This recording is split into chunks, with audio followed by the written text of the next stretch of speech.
علیکم ورحمۃ اللہ وبرکاتہ۔ جی محترم بھائی نے ایک پوسٹ سینڈ کی ہے آیت الکرسی کی فضیلت کے حوالے سے کہ ابو امامہ رضی اللہ عنہ بیان کرتے ہیں کہ نبی علیہ السلام نے فرمایا جس شخص نے فرض نماز کے بعد آیت الکرسی پڑھی تو اس کو جنت میں داخل ہونے کے لیے صرف موت روکے ہوئے ہے۔ بھائی کہتے ہیں جی یہ پوسٹ ابو محمد خرم شہزاد صاحب کی ہے، وہ اس آیت الکرسی والی روایت کو ضعیف کہتے ہیں جی اس کی صحیح تحقیق بتائیں۔ نہیں بھائی یہ روایت ضعیف نہیں ہے، یہ روایت حسن ثابت ہے جی انشاءاللہ۔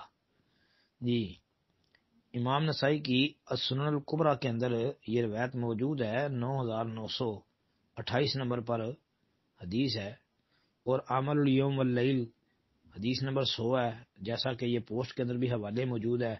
امام طبرانی کی طبرانی کبیر میں بھی آتی ہے، مسند شامیین کے اندر بھی موجود ہے جی۔ تو بھائی اس کے علاوہ اور کتابوں میں بھی ہے، مثلا یہ روایت جو ہے شیخ البانی رحمۃ اللہ علیہ نے سلسلہ حدیث صحیحہ کے اندر بھی اس کو جگہ دی ہے اور صحیح قرار دیا ہے شیخ البانی نے۔ اس کے علاوہ مجمع الزوائد کے اندر بھی یہ موجود ہے، تو جلد نمبر 2 ہے جی، اور صفحہ نمبر 148 ہے مجمع الزوائد کا۔ تو بھائی حافظ ابن حجر اسقلانی رحمۃ اللہ علیہ کی تحف المہرہ اس کے اندر بھی 6480 نمبر حدیث ہے جی، 6480 نمبر حدیث، اور جلد 6 صفحہ 259، یہ بھی سامنے رکھ لیں انشاءاللہ۔ یہ روایت ثابت ہے، سند اس کی حسن سے کم نہیں ہے۔ باقی ابو محمد خرم شہزاد صاحب کی یہ تحقیق جو ہے یہ ٹھیک نہیں ہے جی۔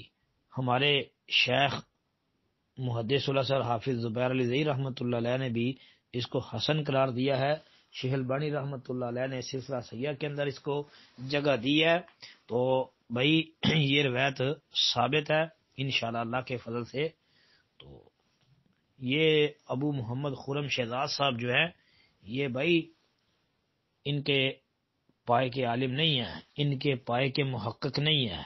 پھر یہ بھی یاد رکھیں کہ ابو محمد خرم شہزاد صاحب کسی مدرسے کے فارغ بھی نہیں ہے، یعنی مستقل کسی مدرسے سے انہوں نے پڑھا ہوا نہیں ہے جی۔